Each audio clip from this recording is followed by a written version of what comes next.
امید ہے آپ سب خیریت سے ہوں گے۔ اگر آپ نے ابھی تک ہمارا چینل سبسکرائب نہیں کیا تو اسے ابھی سبسکرائب کر لیں اور بیل آئکن کو دبانا بالکل بھی مت بھولیں۔ نمبر 9، گلے رانا۔ یہ سیریز ایک ایسی لڑکی کے گرد گھومتی ہے جو اپنے معاشرے کے لوگوں کی طرف سے زیادتی کا نشانہ بننے کے بعد خواتین کے حقوق کے لیے جدوجہد کرتی ہے، جس کی ذہنیت اس طرح خراب ہوتی ہے کہ شادی کے بعد مرد خواتین کی عزت نہیں کرتے اور ان کے ساتھ برا سلوک کرتے ہیں۔ گلے رانا خواتین کے بارے میں عدیل کی ذہنیت کو بدلنے کی پوری کوشش کرتی ہے اور اسے بہت سے مسائل کا سامنا کرنا پڑتا ہے۔ آخر کار عدیل کو حادثہ پیش آتا ہے اور وہ ایک اچھے انسان میں بدل جاتا ہے۔ ڈرامے میں دکھایا گیا ہے کہ گلے رانا کچھ عرصے کے لیے عدیل کو چھوڑ کر ایک عام ٹیچر بن جاتی ہے، لیکن آخر میں اشارہ ملتا ہے کہ کچھ عرصے بعد دونوں میں صلح ہو جاتی ہے۔ اس ڈرامے کو سمرا بخاری نے لکھا ہے، فاروق رند نے اسے ڈائریکٹ کیا ہے، سجل علی اور فیروز خان نے اس ڈرامے کو پروڈیوس کیا ہے۔ اس ڈرامے کو ہم ٹی وی پر نشر کیا گیا۔ نمبر 8، مقدر۔ رائما آرجے ہے جو اپنا نام بنانا چاہتی ہے۔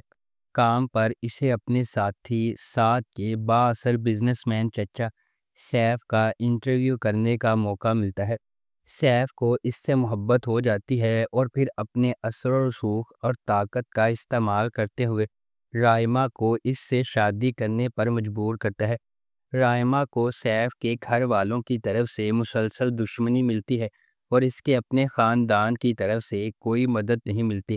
پھر سیف اور اس کے خاندان کی طرف سے ڈھائے جانے والے مظالم سے بچنے کے لیے رائما کے چیلنجز کی پیروی کرتا ہے۔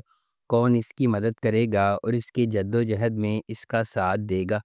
اس ڈرامے کو اقبال بانو نے لکھا ہے، شہرزاد شیخ نے اسے ڈائریکٹ کیا ہے۔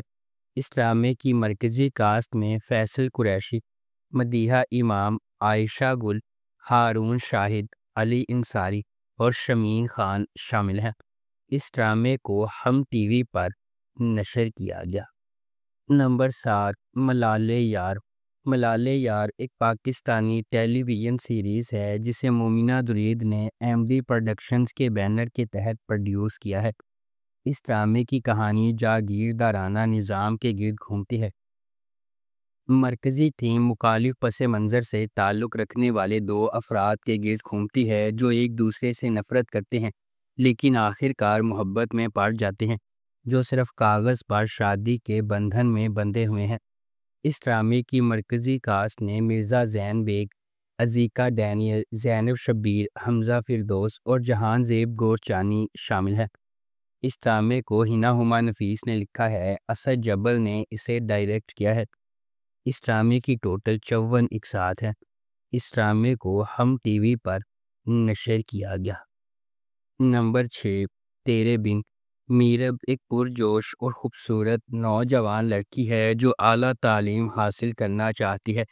اس کی پوری دنیا اس کے والدین کے گرد گھومتی ہے اور وہ ان پر سب سے زیادہ یقین کرتی ہے۔ اس کی مضبوط اور پراعتماد شخصیت اسے اپنے آس پاس کے سماجی ناانصافیوں کے خلاف کھڑا کرتی ہے۔ اس کے برعکس مرتسم کا تعلق ایک طاقتور اور بااثر خاندان سے ہے۔ وہ اپنے خاندان کے اخلاق اور روایات کا احترام اور قدر کرتا ہے اور خاندان کو نیچا دکھانے سے انکار کرتا ہے۔ میرب کی زندگی ایک غیر متوقع موڑ لے لیتی ہے جب اسے اپنی اور مرتسم کی زندگی کے بارے میں اپنے خاندان کے فیصلے کے بارے میں پتہ چلتا ہے۔ مرتسم کے خلاف میرب کی نفرت ماضی کے ایک خاندانی راز کے طور پر بڑھتی جا رہی ہے۔ مختلف پس منظر اور ذہنیت سے آتے ہوئے مرتسم کو میرب کے اپنے تئیں متکبرانہ رویے کا احساس ہونے لگتا ہے اور وہ اسے اپنے لیے ایک چیلنج سمجھنے لگتا ہے۔ اس ڈرامے کو جیو انٹرٹینمنٹ پر نشر کیا گیا۔ نمبر 5، کیسی تیری خود غرضی۔ کیسی تیری خود غرضی کی کہانی ایک بزنس ٹائکون کے بیٹے شمشیر کے گرد گھومتی ہے جو ایک متوسط طبقے کے پس منظر سے تعلق رکھنے والی مہک سے محبت کرتا ہے۔ ڈرامے کے دوران کچھ ناخوشگوار واقعات رونما ہوتے ہیں اور مہک شمشیر سے نفرت کرنے لگتی ہے، اور چونکہ شمشیر کے گھر والے اس کے رشتے کو منظور نہیں کرتے، اس لیے کہانی مزید الجھ جاتی ہے۔ دانش تیمور بطور شمشیر ایک کاروباری شخصیت کا بیٹا ہے، ضدی اور اپنی محبت کے لیے کسی بھی حد تک جانے کو تیار۔ ظریف شاہ سلیم بحیثیت مہک ایک لیکچرار کی بیٹی ہے، طبیعت میں شائستہ ہے اور متوسط طبقے کے پس منظر سے تعلق رکھتی ہے۔ حماد شعیب بطور احسن مہک کے کزن اور منگیتر ہیں۔ شمشیر ایک غیر روایتی ماحول میں مہک سے محبت کرنے لگتا ہے، اور محبت اور نفرت کے اس رشتے میں تقدیر کھو جاتی ہے۔ جب خاندانی اقدار بہت مضبوط ہوتی ہیں تو بعض اوقات خاندان کے افراد کو تکلیف کا سامنا کرنا پڑتا ہے، اور کیسی تیری خود غرضی ایسی ہی ایک مثال ہے۔ اس ڈرامے کو ARY ڈیجیٹل پر نشر کیا گیا۔ نمبر 4، عشقیہ۔ حمزہ اور رمیسہ دونوں بہنیں ہیں۔ حمزہ خاموش، پرسکون اور محفوظ ہے، جبکہ رومی لاپرواہ، باہر جانے والی اور باتونی ہے۔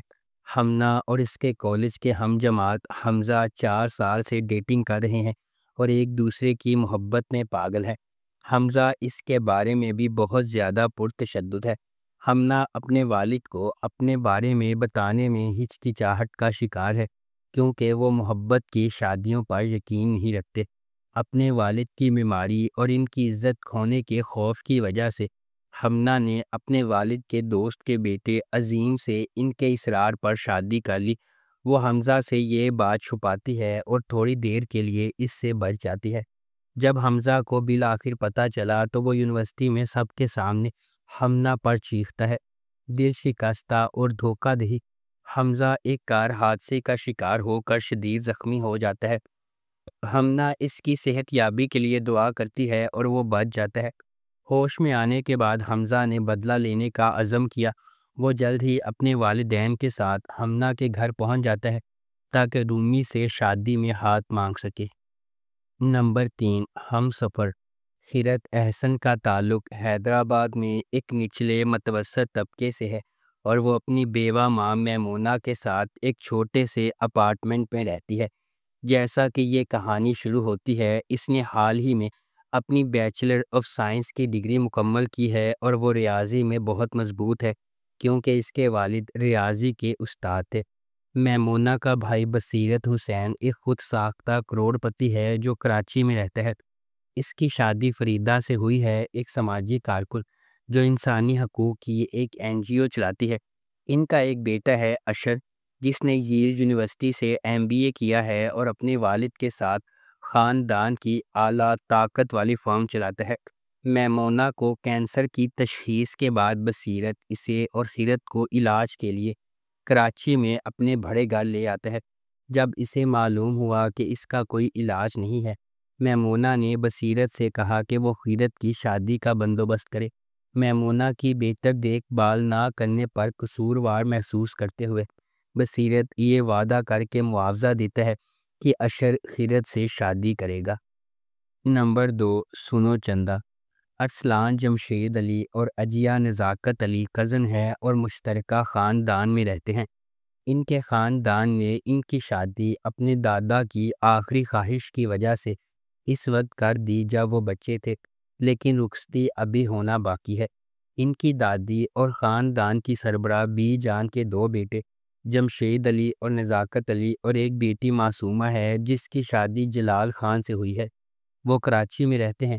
جمشید علی کی شادی شاہانہ سے ہوئی اور نزاکت علی کی شادی نعیمہ سے ہوئی۔ جیا کا ایک چھوٹا بھائی دانیال نزاکت علی بھی ہے جو ایک خواہش مند نیوز رپورٹر ہے۔ جیا کا خواب ہے کہ وہ BBA کے بعد اعلیٰ تعلیم کے لیے لندن اسکول آف اکنامکس میں داخلہ لے۔ ارسل اور جیا شادی کے منصوبے کے خلاف ہے اور شادی کو روکنے کے لیے معصومہ کی بیٹی کنزا کے ساتھ مل کر کام کر رہے ہیں۔ اس ڈرامے کو ہم TV پر نشر کیا گیا۔ نمبر 1، کبھی میں کبھی تم۔ کہانی عدیل اور شرجینہ کی شادی کی تیاریوں سے شروع ہوتی ہے۔